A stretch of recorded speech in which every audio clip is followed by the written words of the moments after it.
Здравствуйте, вы смотрите обзор чрезвычайных происшествий, в студии Юрий Осипов.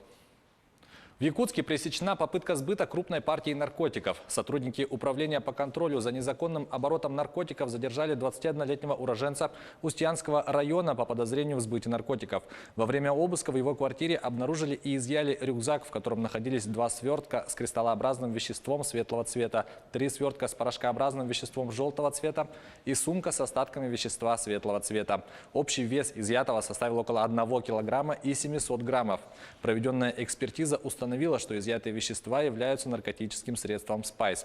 В отношении задержанного возбуждено уголовное дело, проводятся дальнейшие следственные мероприятия. В Мирном полицейские раскрыли серию краж автозапчастей из предприятий. В дежурную часть районного отдела стали поступать сообщения от предприятий о совершенных в ночное время кражах. Неизвестные проникали на территории предприятий в ночное время, соблюдая меры предосторожности. Следственно-оперативные группы, выезжавшие на место происшествия, установили, что злоумышленники оставляли свой автотранспорт подальше от места преступления и использовали перчатки, чтобы не оставлять отпечатки пальцев. Таким образом, они обокрали 3 предприятия. В общей сумме материальный ущерб составил около 200 тысяч рублей. Всего они украли 16 аккумуляторных батарей, 180 литров моторного масла, 225 килограммов сварочного электрода, 4 колесных диска, турбокомпрессор и 10 автомобильных шин. Подозреваемые были задержаны. Ворами оказались 2 мужчин 1990 и 80 годов рождения. Они хранили украденное на даче у своего знакомого и в дальнейшем планировали продать. Депутата одного из наследных советов Верхневилюйского района, напавшего на полицейского, лишили полномочий. Об этом сообщает прокуратура региона. Отмечается, что летом этого года во время проведения эсэха в одном из сел Верхневилюйского района сотрудник полиции увидел, что пьяный мужчина демонстрирует противоправное поведение в отношении своей гражданской супруги. Сотрудник правопорядка попытался его урезонить. В сообщении говорится, что подсудимый в ответ попытался скрыться. В ходе преследования он, взяв в руки лопату, нанес ею несколько ударов сотруднику полиции. В его отношении было возбуждено уголовное дело, и по результатам его рассмотрения подсудимого оштрафовали. Кроме того, агрессивный депутат был лишен своих полномочий.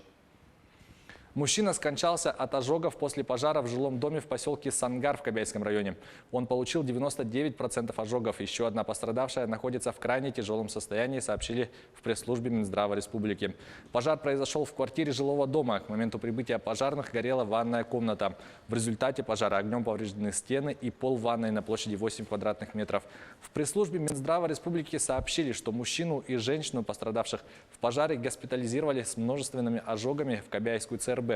После осмотра врачами медучреждения состояние пациентов оценивалось как крайне тяжелое. У мужчины было поражено 99% тела, у женщины 90%. 15 октября мужчина скончался от полученных ожогов, несовместимых с жизнью. Сообщается, что состояние женщины оценивается врачами как крайне тяжелое. Однако в динамике состояние больной может измениться в любую сторону, отметили в пресс-службе Минздрава. Причины пожара расследуют правоохранительные органы. Сотрудники ливанских экстренных служб борются с мощнейшими лесными пожарами, охватившими значительную часть страны. Погиб по меньшей мере 1 человек, десятки обратились за медицинской помощью, рассказывает Артем Сторонов. Сухая жаркая погода и сильный порывистый ветер привели к быстрому распространению мощнейших лесных пожаров на территории Ливана. По данным властей, огнем охвачены обширные территории от района Шуф к югу от Бейрута до приморского поселка Дбая на севере. Пожарные говорят, что возгораний такой силы в стране не было уже несколько десятилетий. Огонь буквально уничтожает все на своем пути – растительность, постройки и автомобили. После него остается лишь выжженная дымящаяся земля и обгоревшие развалины. Сотни человек были вынуждены покинуть свои жилища. За последние сутки, с момента, когда начались пожары, мы зафиксировали 104 очага возгорания. И только за сегодня 28 очагов по всему Ливану. Причины возникновения пожаров пока неизвестны. Премьер-министр Ливана Саад Аль-Харири заявил, что будет проведено расследование, и виновные, если их удастся установить, заплатят высокую цену. Власти, правда, не исключают, что все это может быть результатом климатических изменений. Надеюсь, все, кто помогает в тушении пожаров, будут осторожны, да поможет нам Бог. Нас ждут еще 2 тяжелых дня, жарких и ветреных. Мы заранее знали об этом, но на все воля Божья.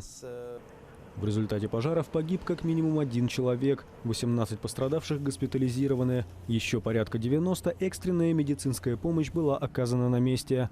Власти Ливана уже назвали ситуацию катастрофической и запросили помощь у соседних стран. На призыв откликнулись Кипр и Греция. Это была рубрика «Чрезвычайные происшествия». Берегите себя и до встречи в эфире.